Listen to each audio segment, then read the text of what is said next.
চট্টগ্রামের মতো উইকেটে খেলতে পারলে নিজের ব্যাটিং এভারেজ হয়তো আরও এনহ্যান্স হতো, আরও ভালো রাখতে পারতেন।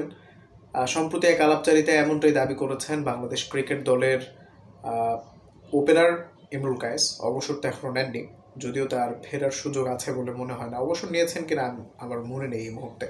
অনেকেই মনে করে থাকেন ইমরুল কায়েস বাংলাদেশের ক্রিকেট ইতিহাসের ওয়ান অফ দ্য মোস্ট অবহেলিত ক্রিকেটার। অনেকে অনেক কিছুই মনে করে থাকেন। তো মিরপুরের উইকেট কি আসলেই এতটা খারাপ ছিল? এবং তিনি মিরপুরের উইকেটকে কিছুটা ব্লেম দিয়েছেন। সম্প্রতি এক আলাপচারিতায় মিরপুরের পিচ কিউরেটর নামিনী ডিসিলভাকে নিয়েও অনেক কথাবার্তা তিনি বলেছেন। তার মতে মিরপুরে অধিকাংশ ম্যাচ খেলায় তার হয়তো কপালটা পুড়েছে। এবং এই কিছুদিন আগেই পাকিস্তান সিরিজের আগে টি-20 সিরিজ যেটা হলো, সেটার আগে বাংলাদেশ টি-20 দলের ক্যাপ্টেন লিটন কুমার দাসও মিরপুরের পিচকে নিয়ে অনেক কিছুই বলেছেন, যে মিরপুরের পিচ আসলে অনেক ক্রিকেটারের ক্যারিয়ার ধ্বংসের কারণ, বা ব্যাটারদের ক্যারিয়ার নষ্টের একটা বড় কারণ হয়তো মিরপুরের পিচ। তো মিরপুরের পিচকে আসলে এতটাই জঘন্য, আসলেই এতটা খারাপ?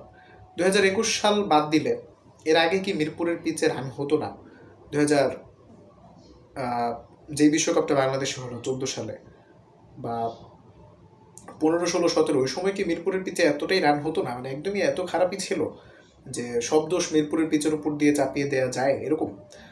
এই পিচে খেলেও তো অনেক ব্যাটার নিজেদেরকে ফ্লারিশ করেছে, নিজেদের ক্যারিয়ার কেস একদম সেট করেছে বাংলাদেশেরই।